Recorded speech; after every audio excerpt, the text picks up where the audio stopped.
And the trending helps us to improve the signal-to-noise ratio. And in this example, we can do a relatively simple fitting and parametric model. But in many other macro signal cases, that the trending broadly considered would take the domain knowledges and the synergistic expertise. In the next example I'm going to show you, you're going to see that we are going to use high-resolution alignment and motion analysis to help us performing this residual analysis.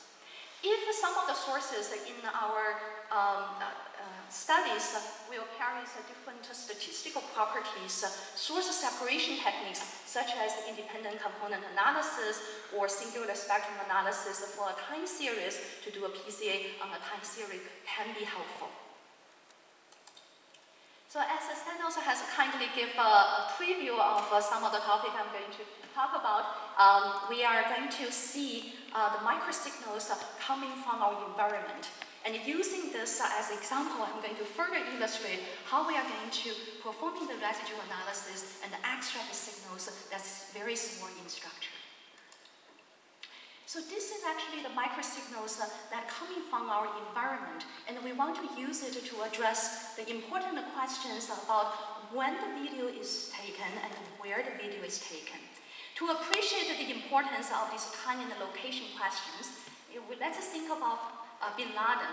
During his lifetime, the video he broadcast as a propaganda, whenever it's being broadcast, many people around the world fighting terrorism want to know when the video was shot, where, and there's a soundtrack, there's a visual track. Are they captured at the same time, which means certain intelligence information to the investigator, or are they captured separately and superimposed later? These questions are very hard to answer using traditional security mechanisms. But if we think about whether it's a visual recording or sound recording, they are a form of sensing. Our sensors can be influenced by the surrounding environment. And one ubiquitous influences in our modern world is coming from our power network. And what I have seen here is a result of the power influences that we can extract from the video recording. And to look at these power properties, we are focusing our attention to the electrical network frequencies, or EMF in short. In this is, if we tap into our power outlet, we know that the current and the voltage following the sinusoid patterns, there's a nominal frequency. Here in Europe and also a good part of Asia, we have a 50 Hertz nominal. In North America, most of the areas have a 60 Hertz. At any given time, however, the instantaneous EMF frequency we could see from our power outlet is almost never exactly 50 or 60 Hertz.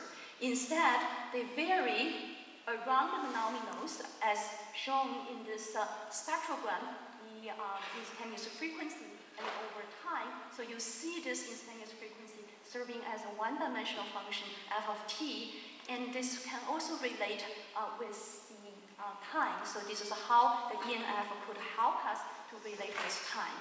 And we have power companies now recording this, and some of the agencies are also recording this for proactive purposes.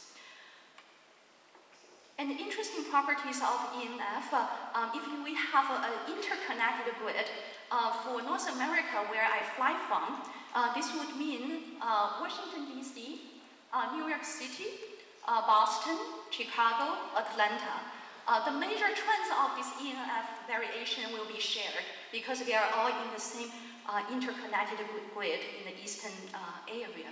From one location, for example, Washington, D.C., if I do the recording tap into the power outlet, I will be able to know the major trends of variation at that time in the other eastern cities. But it will be different from San Francisco or LA because they are on the West Coast. And you know what? Texas is always special. They have their own grid.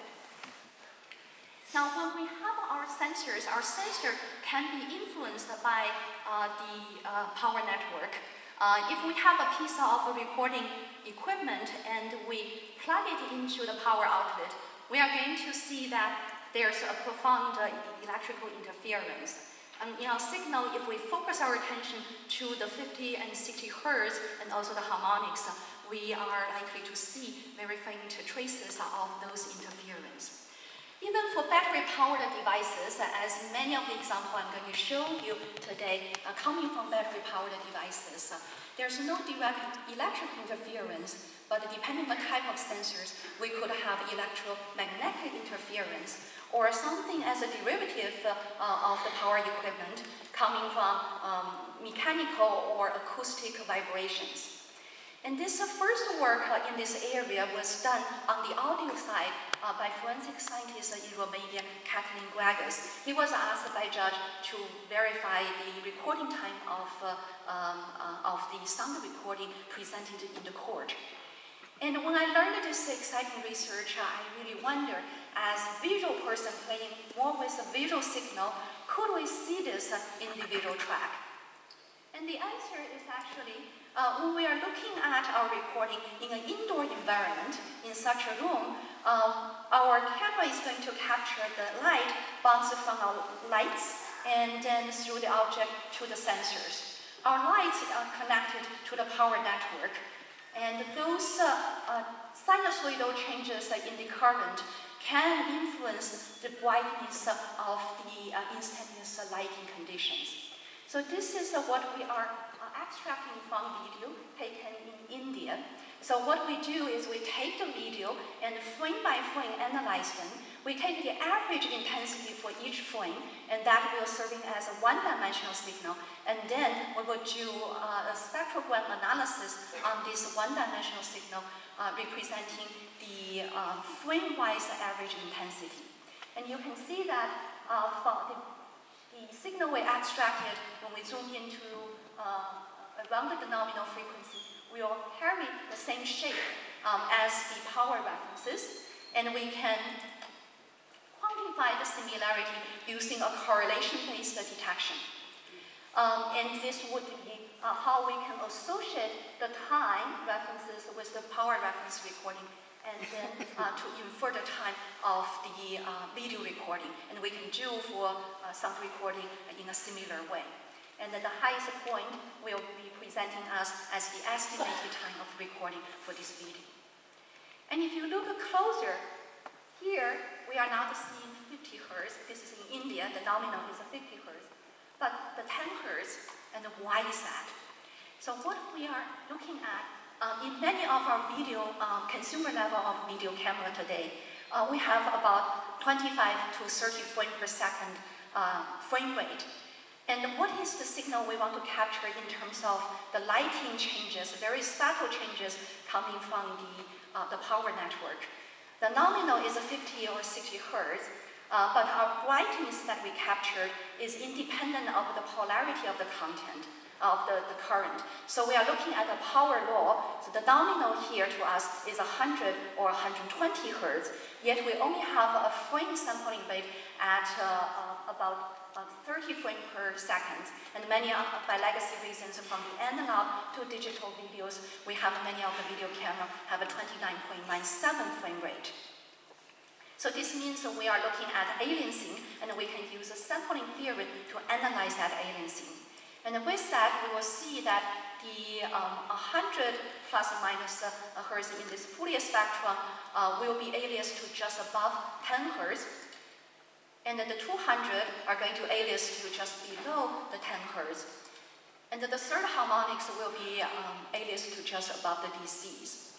And the 10 hertz that we saw earlier in the India recordings matches very well with our aliasing analysis. And this can also be seen from the recording made in China. And there, in the recording environment, the lighting has a very profound harmonics. So we'll not only see one copy, but also see many of the harmonic copies. And each one will have a high similarity alignment with the power references at the same given time. And we can combine those multiple copies based on the signal-to-noise ratios in this analysis, and combining them using the signal-to-noise ratio as weights to provide more reliable decisions. So that is the basic idea, how we can verify the time, and this is also tell us the grid location, because we need to match with the right grid at the right time in order for us to see a high similarity. Going back to the Bin Laden video questions, when we have a sound track and a visual track, we want to know whether they are captured at the same time. If they did, then we are expecting the same influence from the power network on the sound track here, and also on the visual track. So you'll see here, indeed, they have the same shape, and we can quantify that using a correlation type of analysis. And when we have a motion, so initially in our research, we are looking at an easier scenario, which mimicking the surveillance, when we don't have much of the movement, or the movement only occupy a very small part of our frame, it doesn't really affect the major average intensity. The major intensity changes, although very subtle, between frames will be coming from our lighting. But when we have a significant motion, especially when we are panning our camera, then the frame by frame average intensity by a big part will be coming from the changes in content, and by a very small part coming from the lighting changes. So you will see that will cause our ENF extractions during those panning stages to be somewhat blurred.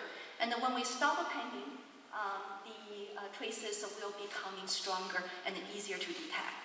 If overall we have a long enough video, we will be able to verify, align with the power references and make an overall reliable decision. But these motion issues need to be specially treated if we are looking at real world and more general situations. And in addition, we are also looking at CMOS and the special situations with a CMOS video camera. When we started our research, we used a CCD video camera, and there we have a global shutters, and our shutter will open about 30 frames, 30 times per second. So we capture the entire scene, but we are not sampling fast enough, so we need to deal with aliasing. Now, with CMOS, we know they have rolling shutters very popularly implemented in many of the cameras. Our capturing is line by line. And this is known in our community to have artifacts, because by the time we capture the lower part of the frame, our fast-moving cars will be already in the new locations. So you have this kind of artifacts, and we know our community have contributed to use motion analysis to compensate. Now, for our ENF extraction, we are looking at, do we really have an opportunity here? Because by the rolling shutter, it gives us a snapshot of much densely sampled conditions of the lighting, although it's only around line or a few lines together. If we could really analyze in terms of the color or average intensities of every line, how much is coming from the content and how much subtle things coming from the lighting changes, then we will have the potential to be able to have a denser sample and a denser look at the ENF and be able to overcome the aliasing problem. So this is what we have done. And here, what we first need to analyze along each of the lines, because the scene content are different, likely the average colors and the intensities of lines would not be the same. If there is no major motion, we could use temporal redundancies to looking at the corresponding lines in the next few frames, and then use this temporal average to estimate what will be the major part of intensity coming from the content. And then the difference between what we observe and that average, that's temporal average, will be containing a good part of the ENF at that specific moment, plus any other distortions and noise that we didn't account for. If there's any motion, we need to look at this line is coming from which part in the previous frames, and then we will compensate. So we will estimate what will be the scene content for that lines, and the difference between what we directly observe and from the motion analysis and the motion compensation will shine lights on the small influences coming from the lighting, plus any uncompensated motion residuals, as well as other sources. But all in all, using such a residual analysis, we have the potential to see the improvement of the signal-to-noise ratio of those microsignals that we want to observe. And after that, we are going to line up the average values